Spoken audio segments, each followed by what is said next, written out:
Additional evidence पे एक और judgement.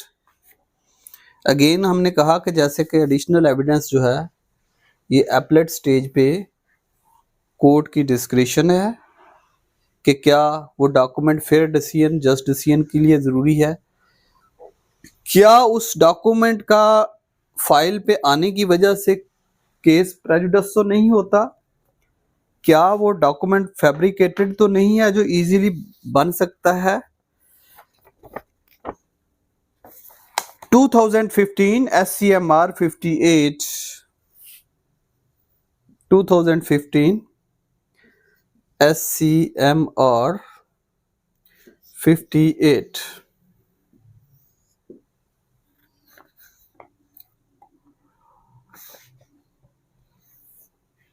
Additional evidence Order 41 Rule 27 Civil Procedure Code 1908 Before appellate court, Supreme Court, jurisdiction of scope, authentic documentary evidence consistent with the pleadings and relevant to the finding of the case।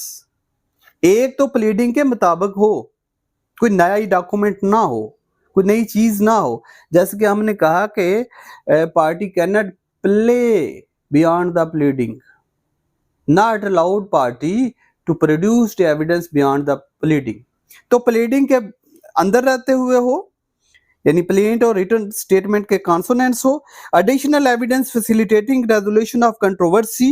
हाँ, मकसद क्या है कि अगर ऐसी evidence जो कि controversy को अच्छे तरीके से रिजॉल्व कर सकती है और कोर्ट उस पर अपना एक वैलिड डिसीजन दे सकती है।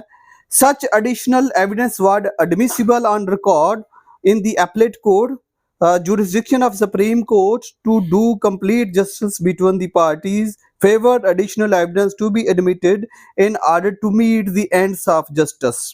अभी हमने पढ़ा एक जजमेंट में उन्होंने कहा कि ऐसी ऑनरेबल सुप्रीम कोर्ट ने कहा कि ऐसे डॉक्यूमेंट्स जो इजीली फैब्रिकेट या मैन्युफैक्चर्ड हो सकते हैं उन्हें एडिशनल एविडेंस के तौर पर नहीं दिया जा सकता, या वो प्लीडिंग से एलियन है, या पार्टी ने ग्रॉसली नेग्लिजेंस किया है, या डेलिबरेटली विदहेल्ड किए हैं, तो इस सूरत में एडिशनल एविडेंस नहीं होगी।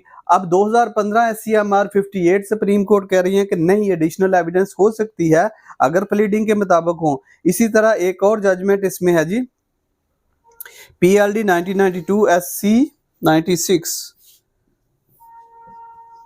PLD 1992 SC 96।